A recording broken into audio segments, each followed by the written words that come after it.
جب اللہ کے رسول نے اللہ کا پیغام دنیا کو سنایا کہ اللہ کے سوائے کوئی عبادت کے لائق نہیں اور میں محمد اللہ کا رسول ہوں، تو مکے والے اللہ کے رسول کی توہین کرنے لگے۔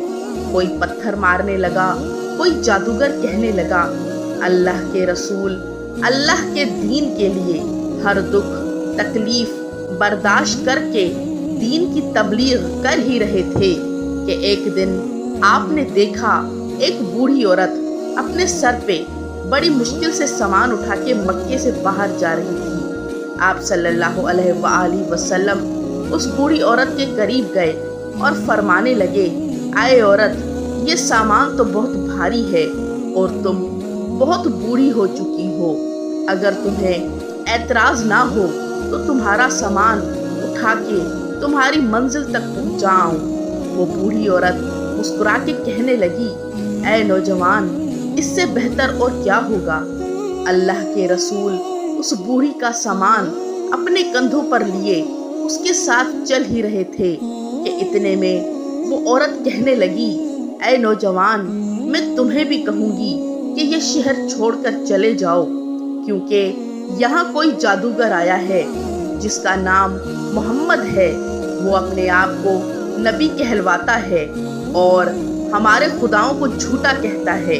اس کے لفظوں میں اتنا جادو ہے، جو کہ بات سنتا ہے وہ اس پہ ایمان لے آتا ہے۔ اے شخص، میں نے پوری زندگی اپنے بتوں کی عبادت کی ہے، میں نہیں چاہتی کہ اس زندگی کے آخری وقت میں اپنے خداؤں سے غافل ہو کر اس جادوگر کی بات میں آ جاؤں۔ پورا راستہ وہ عورت اللہ کے رسول کی توہین کرتی رہی اور اللہ کے رسول حضرت محمد مصطفیٰ صلی اللہ علیہ وآلہ وسلم اس بوڑھی کا سامان اپنے کندھوں پہ لیے خاموشی سے سنتے رہے۔ جب اس بوڑھی عورت کی منزل آ پہنچی، اللہ کے رسول نے اس کا سامان اس کے حوالے کیا اور جانے لگے۔ وہ عورت پوچھنے لگی، اے نوجوان، کون ہو تم نے اپنا نام تو بتایا ہی نہیں۔ تو اللہ کے رسول نے فرمایا، پورا راستہ جس محمد کی تم توہین کر رہی تھی وہ محمد رسول اللہ میں ہی ہوں۔ اس بوڑھی نے جیسے ہی آپ کے چہرے کا نور اور اخلاق دیکھا، وہ قدموں پر گر گئی اور رو کے کہنے لگی، میں نے اپنی پوری زندگی میں آپ جیسا شریف اور نیک انسان نہیں دیکھا۔ آپ کے چہرے کا نور بتاتا ہے کہ آپ کا اخلاق یہ گواہی دیتا ہے کہ آپ کبھی جھوٹ نہیں کہیں گے۔ اگر آپ یہ فرما رہے ہیں کہ آپ اللہ کے رسول ہیں تو یقیناً یہ سچ ہوگا، مجھے معاف کیجیے گا۔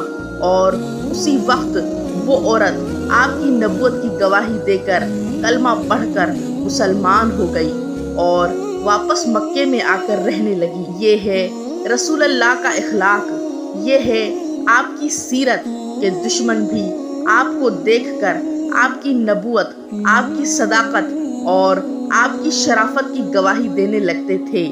اللہ پاک ہم سب مسلمانوں کو یہ ہدایت دے کہ ہم بھی اخلاق کو اتنا اچھا بنائیں کہ ہر غیر مسلم ہمارا اخلاق دیکھ کر مسلمان ہو جائے۔